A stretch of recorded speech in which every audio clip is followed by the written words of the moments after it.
Hello అందరికీ. So, chicken అంటే ఎవరికి ఇష్టం ఉండదో చెప్పండి. సో, మా మామయ్య బాగా చేస్తారు. సో, ఆ రెసిపీ షేర్ చేస్తున్నాను.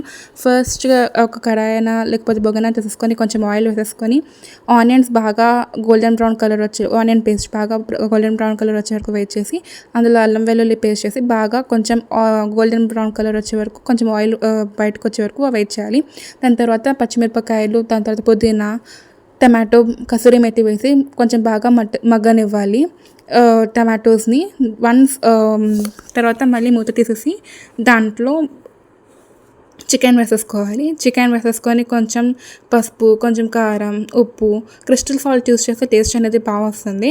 అండ్ మా మామ సపరేట్గా చేసుకుంటారన్నమాట మసాలా. ఆ మసాలా కావాలంటే కింద కామెంట్ సెక్షన్లో కామెంట్ చేయండి, షేర్ చేస్తాను.